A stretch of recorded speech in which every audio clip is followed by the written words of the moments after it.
Diz assim a palavra de Deus, a partir do versículo de número 11: E se o Espírito de Deus, que ressuscitou Jesus dos mortos, habita em vocês, o Deus que ressuscitou Cristo Jesus dos mortos dará a vida a seu corpo mortal, por meio desse mesmo Espírito que habita em vocês. Portanto, irmãos, vocês não têm de fazer o que sua natureza humana lhes pede, porque se viverem de acordo com as exigências dela, morrerão.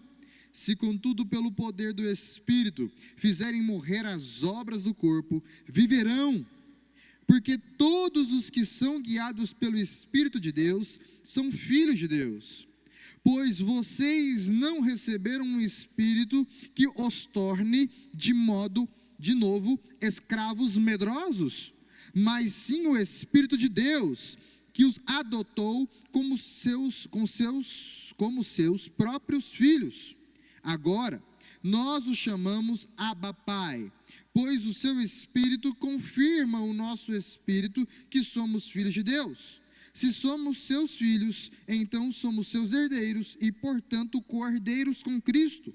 Se de fato participamos de seu sofrimento, participaremos também de sua glória. Amém? Feche seus olhos mais uma vez, abaixe sua cabeça, eu quero orar com você. Espírito Santo de Deus, eu peço ao Senhor nessa noite, que o Senhor ilumine a nossa mente, que o Senhor aqueça o nosso coração nesta noite, Pai, que possamos sair daqui diferente da maneira que entramos, ó Pai, com a alegria de saber o que o Senhor nos revelará nessa noite.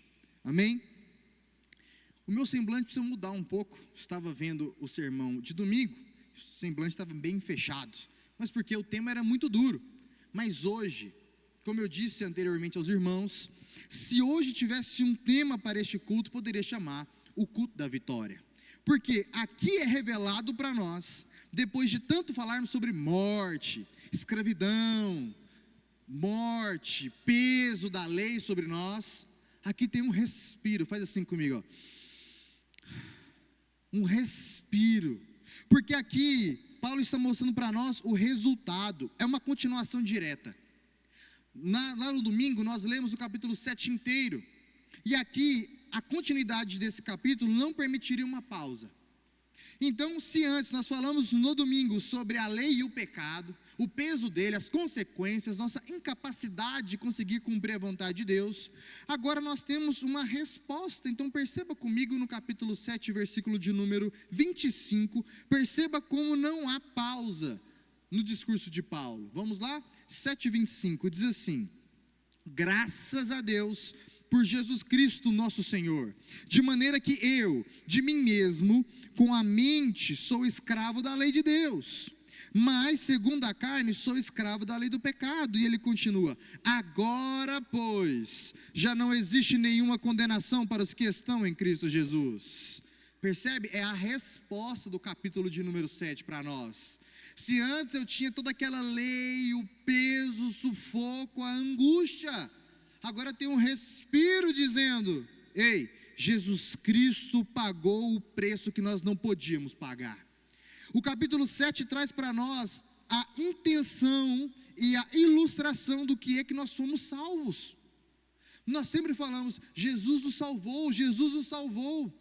E a pergunta é de quê? A pergunta é de quem? E a resposta do capítulo de número 7, entrando no capítulo 8, não é do inferno, não é salvo do inferno. A resposta aqui é salvo de nós mesmos. Nós éramos o maior inimigo de Deus, agora somos adotados como filhos de Deus. Como se eu era inimigo de alguém, agora ele tem um apreço comigo como de filho. Ora, isso teve um preço. É isso que ele começa a dizer no versículo 1. Agora, pois, já não existe condenação para os que estão em Cristo Jesus, porque a lei do Espírito da vida em Cristo Jesus livrou você da lei do pecado e da morte. Quem pode glorificar o Senhor Jesus por isso? Amém? É assim, nós precisamos entender do que é que eu fui livre. Eu fui livre, Mateus, da lei do pecado. Do que é que eu fui livre, Marcelo? Eu fui livre da lei do pecado. que não tinha capacidade de me salvar, mas o sangue de Jesus tem, irmãos. Ele diz no versículo 3, porque aquilo que a lei não podia fazer, por causa da fraqueza da carne, isso Deus fez, enviando o seu próprio Filho, em semelhança de carne pecaminosa, e no que diz respeito ao pecado, e assim Deus condenou o pecado na carne. Em qual carne? Na de Cristo Jesus. O preço foi pago, não é porque ele foi esquecido, irmão Joaquim, dos nossos pecados, é porque alguém pagou a conta. Foi Jesus que fez isso, meus irmãos. Jesus pagou a conta que você não podia pagar. Jesus trouxe resposta para onde não tínhamos nem sequer perguntas alguma, porque nós estávamos mortos. Jesus traz a resposta da vida eterna para nós, pela misericórdia de Deus, que condenou o seu próprio Filho, para poder salvar a nossa vida. O senhor já se sentiu tão amado assim, irmão Joaquim, que ao pensar que alguém sabia que esperava ele era chibatadas, açoites, cruz, cuspiam, mas mesmo assim sabia que lá na frente, nos anos 2000, um senhor apaixonado por Jesus, pelo Evangelho, receberia Jesus no coração. Já parou para imaginar o tamanho do amor de Deus, irmãos? Paulo está trazendo para nós uma resposta que nos coloca de joelhos, mas não por medo, por amor, por paixão. Quem aqui já teve um romance na adolescência, que alguém te fez de bobo, que alguém, você morria por causa da pessoa, era a sua grande paixão da vida, você escrevia cartas, você escrevia SMS, você estava todo dia na porta da escola, você fazia de tudo, e hoje você nem está com essa pessoa, o seu primeiro romance, o seu primeiro amor. Olha como você se esforçou, olha quanta coisa aconteceu, e aí você tem a resposta: não valeu a pena. Não valeu a pena se esforçar tanto, se sentir de bobo depois de tudo isso. Agora, se coloque do outro lado da moeda. Você é a pessoa sendo conquistada aqui. Alguém te amou tanto, que não ficou só na porta da escola, que escreveu belas cartas, mas morreu por você. Que amor é esse, irmãos, que está sendo revelado para nós? Que amor é esse que não se coloca mais de joelhos, louvando todo dia: Jesus, obrigado pelo teu sacrifício, Jesus, obrigado pela tua misericórdia, Jesus, obrigado por ter me livrado do peso da lei. Mas geralmente os nossos semblantes, Mateus, estão para baixo, como se nós estivéssemos debaixo ainda do peso da lei. Paulo está falando assim: irmãos, parem de viver como se estivessem debaixo desse senhor carrasco. Respira, sorria, viva no espírito da liberdade, porque o espírito da escravidão arruinava o coração e a vida de vocês, e produzia morte em vocês, mas o espírito da vida agora habita em vocês. Só não diz glória a Deus quem não tem o espírito no coração, como Paulo está dizendo. O tempo todo ele está falando: se de fato você tem um espírito, se de fato você crê nessa mensagem. Vamos? Versículo 4: a fim de que a exigência da lei se cumprisse em nós, que não vivíamos segundo a carne, mas segundo o Espírito. Os que vivem segundo a carne se inclinam para as coisas da carne, mas os que vivem segundo o Espírito se inclinam para as coisas do Espírito. Pois a inclinação da carne é morte, mas a do Espírito é vida e paz, irmãos. Porque a inclinação da carne é inimizade contra Deus, pois não está sujeita à lei de Deus, nem mesmo pode estar. Aqui é de novo para nós um diagnóstico. Um diagnóstico. Perdão, é porque eu estou usando a ARA agora. Eu estava usando a NVT, eu passei para a ARA, tá bom? Me perdoe. Eu estou lendo o versículo de número 10 agora. Vou para o 10. Capítulo 8, versículo de número 10. Vamos lá? Certinho? Perdão. O que Paulo está trazendo para nós aqui, irmãos? Ele está te ajudando a fazer um diagnóstico. Já teve essa crise, irmão, como crente? Será que eu estou vivendo a vontade de Deus? Ou será que eu estou vivendo a minha vontade? Já teve essa crise? Alguém teve, algum crente teve em algum momento da vida. Será que eu estou vivendo o que Deus quer ou eu estou vivendo a minha vontade? Paulo está falando, para descobrir isso, veja os frutos das suas escolhas. Veja o que tem produzido a maneira que você tem regido a sua vida. Ela tem produzido vida, tem produzido esperança, amor por Jesus, vontade de fazer o bem ao próximo. Isso é inclinação para o Espírito. Tem colocado você que era muito linguarudo, agora você se contém mais, fala depois todo mundo fala. Você que era muito brabo, peitava todo mundo, agora é misericordioso, estende a mão, não age por impulso. Perceba, quem você era não pode encontrar espaço na vida no Espírito. Isso é um diagnóstico. Se tem crente aqui nessa noite que está vivendo ainda como antiga natureza, é um sinal de que você está atendendo aos desejos da carne. O texto daqui está anunciando: não se inclinem mais aos desejos da carne, porque ela produz morte. E aí a pergunta: quem é que quer morrer, irmãos? Quem quer morrer? Quem quer experimentar da condenação enquanto o evangelho foi anunciado para vocês para a salvação? Quem que é louco de recusar essa mensagem, irmãos? Deus está dizendo para nós, vou no versículo 8: portanto, os que estão na carne não podem agradar a Deus. Isso é resposta para crente que não consegue discernir: será que eu estou vivendo a minha vontade ou a vontade de Deus? A Bíblia te dá o guia, irmãos. Jesus não chamou ninguém para ficar perdido, irmãos. Jesus tirou de sua vida que estava perdida e te dá um caminho. Ele diz: eu sou o caminho, a verdade e a vida. Portanto, aqueles que estão em Cristo, irmãos, primeiro, sabem o caminho. Por que eles sabem o caminho? Porque ele é proveniente da verdade. Não tem ninguém mentindo para mim. Não era para virar para a direita e na verdade mandaram me seguir para frente. Não, eu sei exatamente onde eu tenho que ir, porque Deus disse tudo como Ele queria, na Bíblia. Deus não nos deixou cegos, desorientados, assim vivíamos no pecado, mas o Espírito nos guia no caminho da verdade. Amém, irmãos? E esse caminho traz vida, irmãos.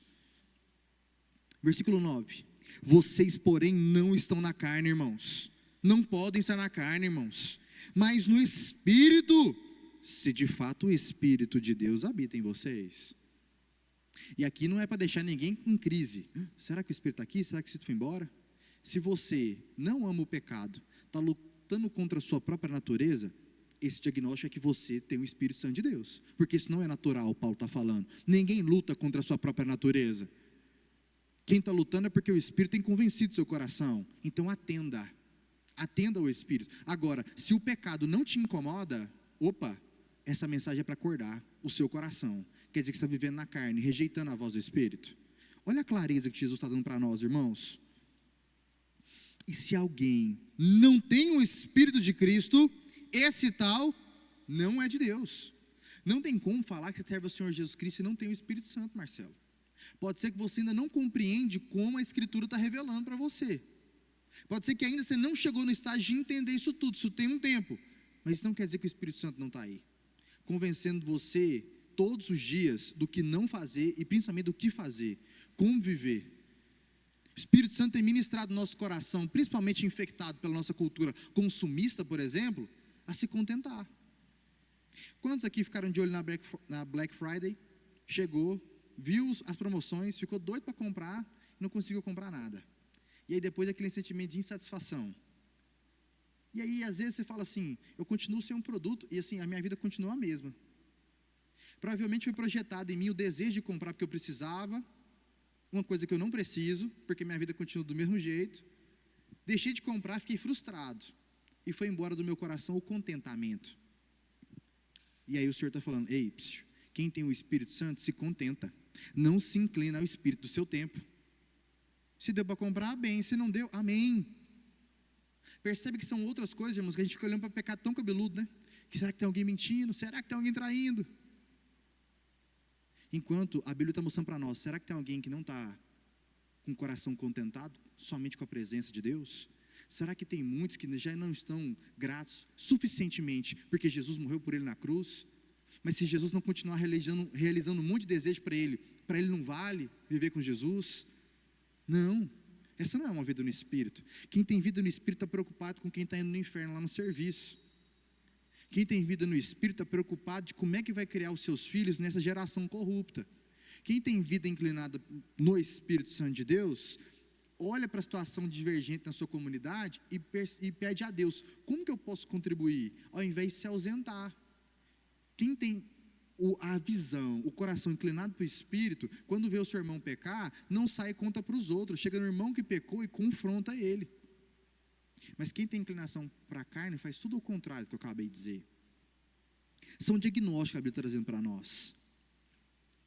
Agora ele fala o seguinte no versículo 10: se porém Cristo está em vocês, o corpo na verdade está morto por causa do pecado, mas o Espírito é vida por causa da justiça. Se em vocês habita o Espírito daquele que ressuscitou Jesus dentre os mortos, esse mesmo que ressuscitou Cristo dentre os mortos, vivificará também o corpo mortal de vocês, por meio do seu Filho, do Espírito que habita em vocês. Assim, pois, irmãos, somos devedores, não à carne, como se estivéssemos obrigados a viver segundo a ela. Porque se vocês viverem segundo a carne, caminharão para a morte. Mas se pelo Espírito mortificarem os efeitos do corpo, certamente viverão, pois todos os que são guiados pelo Espírito de Deus são filhos de Deus. Amém, irmãos? O que ele está dizendo? O Joaquim já viu alguém chegar assim e falar assim: oh, me paga um prato de comida para mim? Vou dar um pouco dessa coca aí, eu sou filho de Deus também. O que quer dizer isso no nosso jargão? Estava ouvindo o Saião hoje e aprendendo com ele esse exemplo, por exemplo. Dizendo o seguinte: quando as pessoas estão falando isso, não é que elas acreditam de verdade, são filhos de Deus. Quer dizer assim, olha, todo mundo aqui é criatura. Todo mundo aqui foi criado por Deus. Agora você que está aqui e tem consciência do texto bíblico, todo mundo é filho de Deus? Não. De fato, todos somos criatura. Somos filhos de Adão, frutos da criação. Mas filho de Deus tem uma particularidade agora. Para ser chamado de filho de Deus, precisa reconhecer Jesus Cristo como o Senhor e Salvador da sua vida. Precisa estar com o sangue de Jesus sobre as suas cabeças, com a dívida paga diante de Deus. Senão, não é reconhecido como filho de Deus. Percebe? Antes você estava sobre um senhor apresentado no capítulo 6, Mateus. Esse senhor carrasco era o pecado. Ele te dominava, te envergonhava e trazia morte. Esse novo Senhor não te escraviza, não te envergonha. Ele traz vida para você, ele põe pão na sua mesa e ainda fala assim, ó, você para mim é meu filho.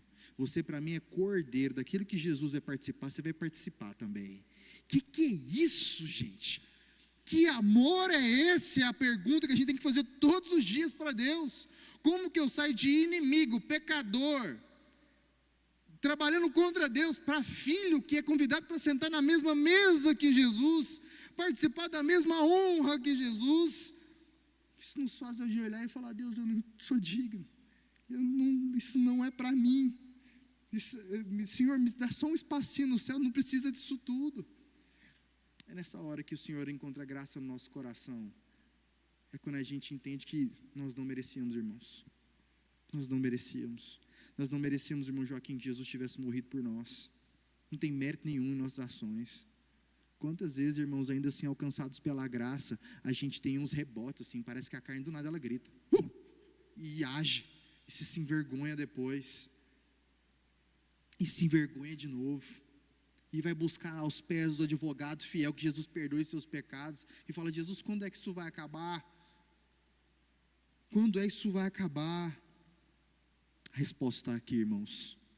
A busca da santificação, vivendo no Espírito. Essa é a resposta. Viver no Espírito. No Espírito, como nós já vimos, que está pronto, irmãos. Semana que vem é Santa Ceia. Semana que vem não, domingo agora, né? Domingo agora é Santa Ceia. Como que a gente está chegando diante do sacrifício de Jesus? Fazendo em memória dele até o dia que ele volte. A gente precisa voltar um pouco e lembrar do Getsemane, como eu já disse aqui. Lembrar que quando Jesus, por diversas vezes, pede para que os seus discípulos orem com ele, ele desce, ele é encontrado abandonado, todo mundo dormindo. E até que a última vez o Senhor Jesus os acorda e diz: olha, vocês pecam, vocês caem porque vocês não vigiam. Porque o Espírito que eu dei para vocês, a gente que foi criado, pelo menos no meio pentecostal, para quem foi criado aí, como eu fui, Que a gente precisa fortalecer o espírito. Buscar mais do espírito para fortalecer o espírito. Bom, se for a minha alma, o meu espírito, tudo bem. Porque o que a gente pode fazer para fortalecer o Espírito Santo, que é Deus, Bruno? Nada. A questão é, orar e jejuar não é para fortalecer o Espírito, é para que eu consiga mortificar minha carne e ouça o Espírito que está pronto. Jesus está falando, vocês não vigiam, vocês vigiam um pouco, e o resultado disso, vocês caem nos mesmos pecados, nos mesmos erros, no mesmo coração orgulhoso. Se vigiassem e orassem, o Espírito que está pronto em vocês, guiaria vocês no caminho que deveriam. Esse entendimento chega tão tardio, que você vai ver pós-morte e ascensão do Senhor Jesus Cristo aos céus, um testemunho dos discípulos que eles nunca tiveram mesmo caminhando com Jesus. Todos tiveram melhor testemunho depois que Jesus vai embora, do que quando Jesus estava com eles, porque demoraram para entender, e que se Deus não tocasse na mente deles, eles não teriam entendido.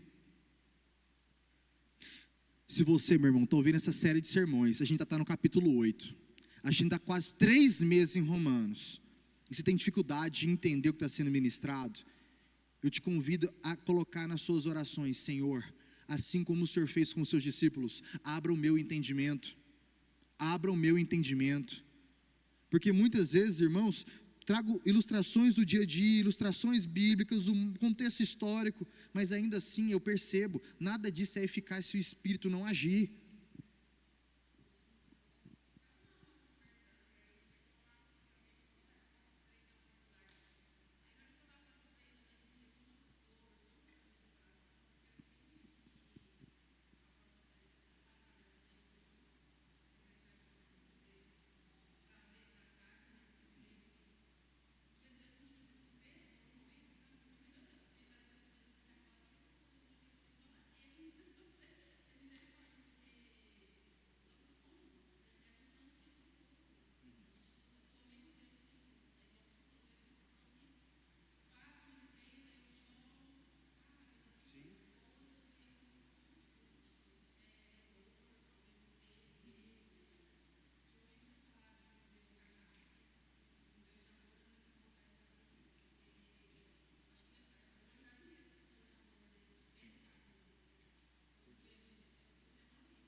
Amém, glória a Deus, glória a Deus. Você deu um exemplo muito bom, Fernanda, que foi quando você disse, eu imagino se Jesus viesse aqui agora, eu olharia e falaria, só por ele mesmo.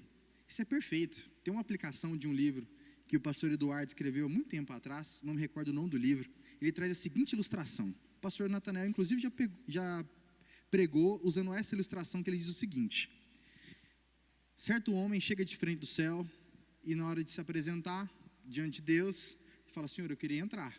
E aí ele fala assim: pois bem, o que você tem para oferecer para você entrar?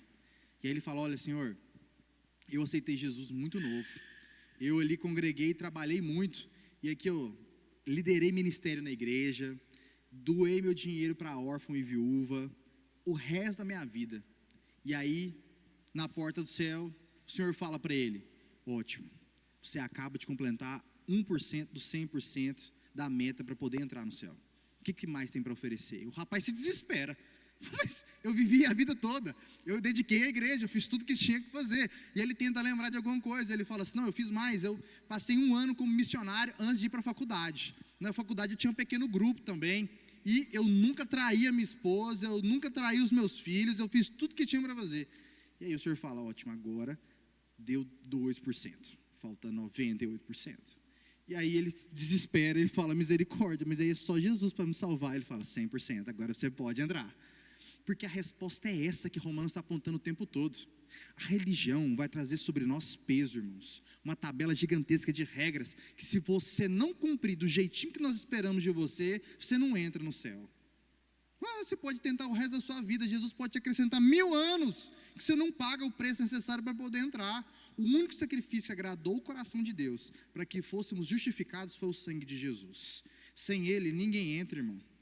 E aí, quem entendeu essa mensagem, não ouve ela e fala assim: então é só receber o sangue de Jesus e continuar vivendo do mesmo jeito, porque ele é constrangido pelo amor do Senhor, que coloca ele de joelhos, e pergunta para esse Senhor: o que eu posso te oferecer? Porque minha vida é pouco para te oferecer. E é nisso que o Senhor se agrada, sacrifício vivo. Tudo que eu tenho eu entrego para esse Senhor que morreu por mim. E essa é a resposta que Paulo está trazendo durante 8 capítulos. Nós estamos há 3 meses já em Romanos, capítulo por capítulo. Percebe, olha o esforço que tem que ser feito para poder tirar essas travas da cabeça do povo de Roma, que foi infectado pelo povo judeu, e para nós também. Nós ouvimos tanto essa tabela, a maneira de seguir. Olha, se você seguir os 10 mandamentos, você entra no céu. Ninguém consegue. Se você seguir a Torá toda, você entra no céu. Ninguém consegue. E aí a pergunta que vem sempre é como, e Paulo está respondendo todo o livro de Romanos. É por intermédio de Cristo Jesus. Ele é a resposta. É por isso que a gente lê de maneira devagar aqui o versículo 25 no capítulo 7, mas a gente tinha que bramar, Fernanda, gritar. Tem um ponto de exclamação aqui. Imagina, ele está falando assim, ó, graças a Deus por Jesus Cristo nosso Senhor. Ele está bramando, porque ele está discorrendo todo o capítulo 7, que era impossível entrar no céu pela lei, mas graças, é o que você falou, por Jesus Cristo, de maneira que de mim mesmo, com a mente sou escravo da lei, mas segundo a carne, da lei do pecado, agora pois, já não existe nenhuma condenação para os que estão em Cristo Jesus. Isso é resposta de uma aflição, de falar, o que eu posso fazer para entrar? Nada, você precisa se entregar. Não tem método, não tem palavra-chave, irmãos, tem uma vida entregue por aquele que morreu por mim e por você, amém? Versículo de número 11 do capítulo 8, se em vocês habita o Espírito daquele que ressuscitou Jesus entre os mortos, o mesmo que ressuscitou Cristo dentre os mortos, vivificará também o corpo mortal de vocês, por meio de seu Espírito que habita em vocês.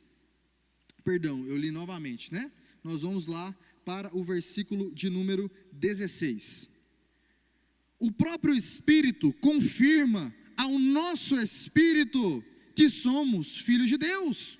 E se somos filhos, também somos herdeiros, herdeiros de Deus e cordeiros com Cristo.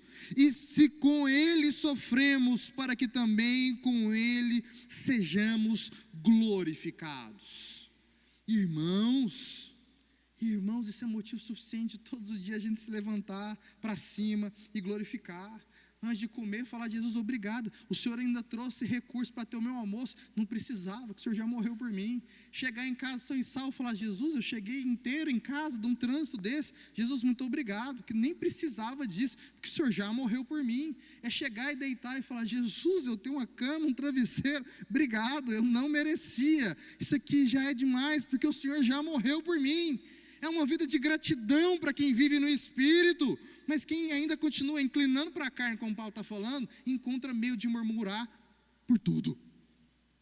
Vocês ouviram a oração do presbítero Vitor?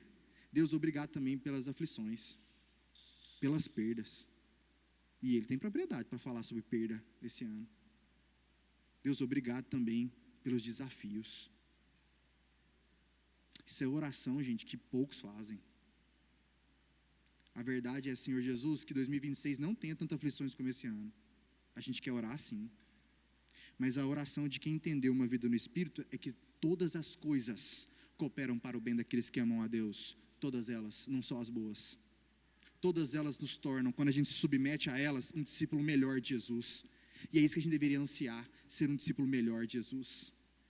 Olhar e ficar angustiado, Fernando, e olhar assim, Senhor, esses homens passaram 3 anos do lado do Senhor, comendo, andando e dormindo, e não entenderam.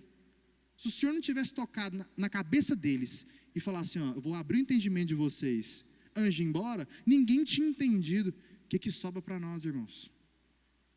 Lembrem-se, eles já tinham o Espírito Santo de Deus, mas tinham dificuldade de entender o que estava acontecendo sobre eles. A gente precisa começar a ficar aflito também, e pedir para que Deus abra o nosso entendimento, irmãos. Senão nós vamos ficar rodando igual barata tonta. Alguém já ouviu essa expressão? Fica ali, ó, circulando, não vai para lugar nenhum. Entra ano, sai ano, não vai para lugar nenhum. E o discípulo de Jesus está sempre em missão. Ele sai da Galileia, vai em direção a Jerusalém, ele desce para a Síria, ele vai levar o Evangelho. Ontem nós estávamos falando no discipulado, todo cristão é um missionário. Não existe um cristão que fala assim, não, meu chamado é ser missionário. Não, não tem como você ser cristão sem ser missionário. Porque o chamado de ir a todas as nações, pregar o evangelho e fazer discípulo, é para toda a igreja de Jesus. Não existe crente que vive uma vida sem levar o evangelho e sem fazer discípulo para Jesus. Precisa acordar correndo e começar a trabalhar para Jesus. Perdão, com Jesus. Isso não é uma vida que agrada ao Senhor. Ou seja, ainda busca no Senhor somente descanso. E aí tem uma pregação do Guilherme Burjac que ele termina falando o seguinte: nós estamos errando o entendimento em descansar no Senhor durante a jornada aqui e ter uma vida de descanso aqui. Aqui não é tempo de descanso, é tempo de mão sangrando. A festa, o descanso, o galardão é no céu, irmãos. A gente não pode ficar parado. A gente não pode ficar parado. A gente está entendendo errado, descansar no Senhor e descansar aqui com o Senhor. É entender que eu vou continuar andando, as coisas continuam turbulentas, mas eu não posso parar. Eu ouvi isso esse ano, no gabinete, num momento de extrema fragilidade. Foi o pastor Lindomar que falou para mim: olha, tem outros meios da gente lidar. Tem essa opção, tem essa opção, tem essa opção, mas pular do barco não é uma delas. Nisso eu não concordo com você. E eu dou glória a Deus por isso. Mas tem gente que não quer ouvir. Quer que alguém passe a mão na cabeça e fale assim, ó, não, eu entendo você. Pode ir desistindo. Pode ir fazendo menos. Isso não quer dizer, irmãos, que Jesus está alheio aos nossos sofrimentos. Pelo contrário, nós vamos ver semana que vem, terminando já o sermão, que Jesus não está alheio ao nosso sofrimento. Ele chora as nossas dores. Ele entende as nossas fraquezas. E por esse motivo é que Ele mandou o Espírito Santo para nós, para nos dar capacidade, competência de cumprir o que Ele espera de nós. De vencer a nossa carne que continua militando contra o Espírito. Por nos amar assim. Por nos compreender e não ser alheio ao nosso sofrimento. Por isso eu quero que você fique de pé comigo nesse momento. Nós vamos louvar e vamos ofertar, mas antes eu queria fazer uma oração com você. Fique de pé. Eu queria que você pensasse muito nisso. Lesse esse texto na sua casa, Romanos 8, do versículo 1 ao 17, e falar: Jesus, me ajuda a inclinar minha vida para o Espírito. É isso que está falando Romanos 8. A gente precisa parar de ter inclinações para a carne e se inclinar à voz do Espírito. A gente está buscando respostas nos lugares errados, irmãos. Pastor não é pai, nem mestre, nem guia.